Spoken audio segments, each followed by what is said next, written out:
दोस्तों, क्या आपके मन में भी हमेशा अश्लील और कामुक विचार चलते रहते हैं और आप चाहकर भी इनसे छुटकारा नहीं पा सकते? तो आज की हमारी ये कहानी आपके लिए खास होने वाली है। आज की कहानी में हम आपको बताएंगे कि कैसे एक वस्या भी ध्यान के माध्यम से अपने मन पर काबू पाकर भिक्षुई बन जाती है। तो चलिए कहानी को शुरू करते हैं, लेकिन उससे पहले वीडियो को लाइक जरूर करें, क्योंकि आपका एक हमें आपके लिए रोजाना ऐसी कहानी लाने के लिए प्रेरित करता है।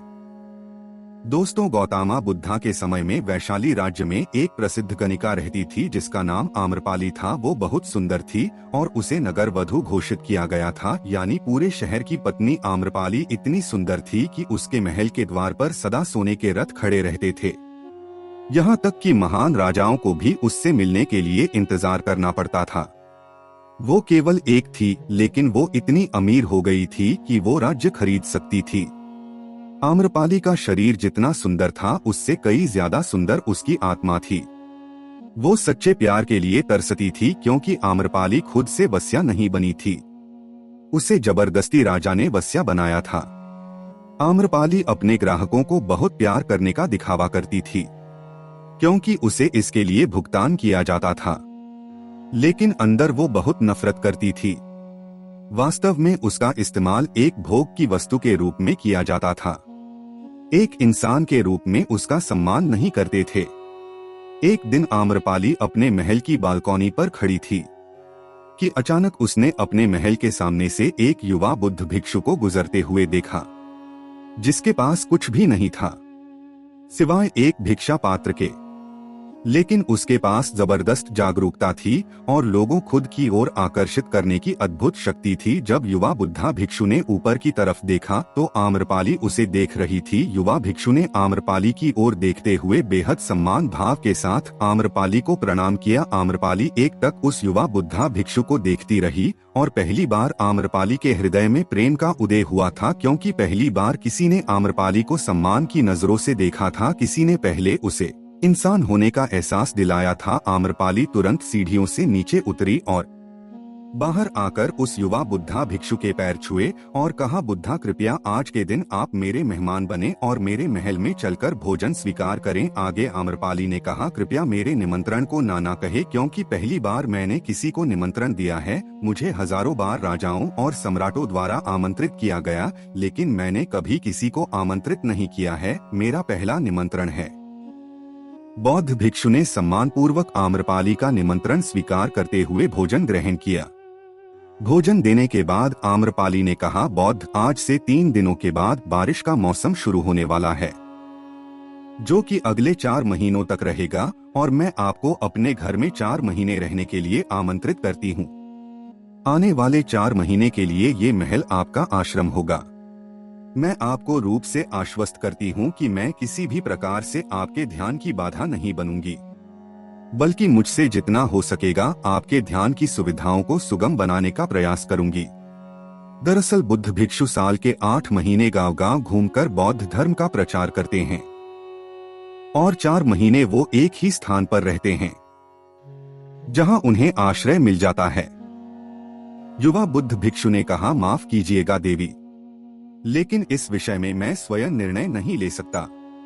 मैं आपके के विषय में बुद्धा से पूछूंगा। अगर वो मुझे अनुमति देंगे तो मैं आपके महल में जरूर रुकूंगा। इतना कहकर वो बुद्धा भिक्षु वहां से चला गया। इससे पहले कि वो युवा भिक्षु बुद्धा के पास पहुंचता और आम्रपाली के प्रस्ताव के बारे में कुछ बताता, उससे पहले वहां पर मौजूद अन्य भिक्षु बुद्धा के पास पहुंच गए और बुद्धा से कहा, बुद्धा, आप उस युवा भिक्षु को रोकिएगा। आम्रपाली ने 4 महीने रहने के लिए अपने घर बुलाया है। आम्रपाली एक वस्या है और एक भिक्षु एक वस्या के घर में 4 महीने रहे, ये सही नहीं है। इससे हमारे संघ में गलत संदेश जाएगा। बुद्धा ने कहा, कृपया आप लोग शांत हो जाएं और उस भिक्षु के आने की प्रतीक्षा करें। थोड़ी देर बाद वो युवा भिक्षु बुद्धा के पास आया, बुद्धा के पैर छुए और उन्हें पूरी कहानी सुनाते हुए कहा, बुद्धा, कि एक आम्रपाली नाम की महिला ने मुझे बारिश के 4 महीने अपने घर पर रहने के लिए आमंत्रित किया है। मैंने उसके निमंत्रण का अभी कोई जवाब नहीं दिया। मैंने उससे कहा है कि अगर आप मुझे उसके घर रहने की आज्ञा देंगे तभी मैं उसके घर पर रहने के लिए आऊँगा। बुध, आप जो कहेंगे मैं वही करूँगा। उस युवा भिक्षु ने आम्रपाली के विषय में वस्या शब्द का इस्तेमाल न करते हुए केवल महिला शब्द का इस्तेमाल किया। बुद्धा ने युवा भिक्षु की आंखों में देखा और कहा, तुम रह सकते हो। तभी अचानक बूढ़ा भिक्षु खड़ा हुआ और बोला, ये सही नहीं है। युवा भिक्षु एक सच्चाई छुपा रहा है। इसका कहना है कि आम्रपाली नाम की महिला ने अपने घर पर रहने के लिए आमंत्रित किया है, लेकिन वो एक महिला नहीं है, वो एक वस्या है। बुद्ध ने कहा, मैं जानता हूँ, और क्योंकि इसने वस्या शब्द का प्रयोग नहीं किया, इसका अर्थ है कि मन में उसके लिए सम्मान का भाव है, इसलिए मैं इसको वहाँ रहने की अनुमति दे रहा हूँ। वहाँ मौजूद हजारों भिक्षुओं को विश्वास नहीं हो रहा था कि बुद्ध ने एक युवा भिक्षु को एक वस्या के घर में रहने की अनुमति दे दी है। अगले 3 दिनों के बाद वो युवा भिक्षु आम्रपाली के घर रहने के लिए चला गया। उसके जाते ही वहां पर उपस्थित अन्य भिक्षु उसके विषय में तरह तरह की बातें बनाने लगे। बुद्ध ने सब शांत करते हुए कहा, मुझे मेरे भिक्षु पर विश्वास है।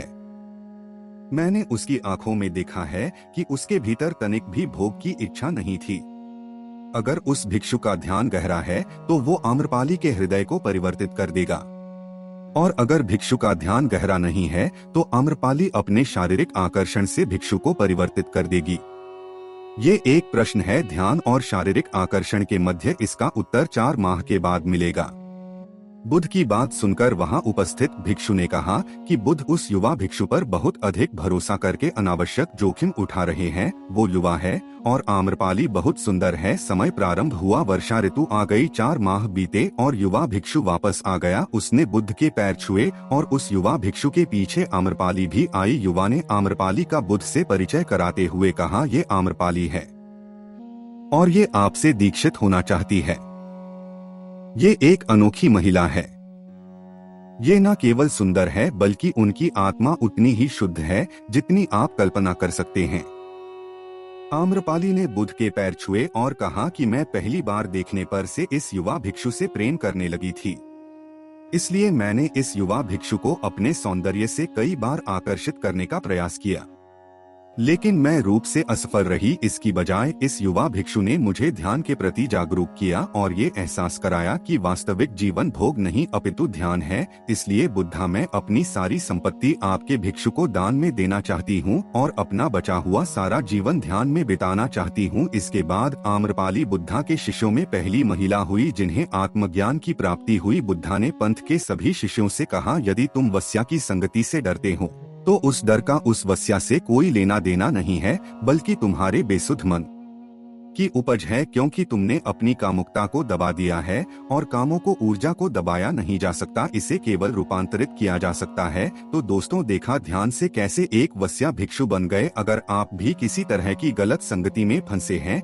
या सारा दिन मन में काम और ख्याल आते हैं तो एक बार ध्यान का सहारा लेकर जरूर देखें, आपका जीवन बदल जाएगा, ये मेरा आपसे वादा है। तो कैसी लगी आपको हमारी वीडियो कमेंट करके जरूर बताना, और हाँ, वीडियो को लाइक करना मत भूलना और अपने सभी मित्रों के साथ इसको शेयर जरूर करना। हम दोबारा फिर कल आपसे मिलते हैं एक और नई कहानी के साथ। तब तक के लिए खुश रहिए, रोजाना ध्यान साधना करते रहिए। धन्यवाद।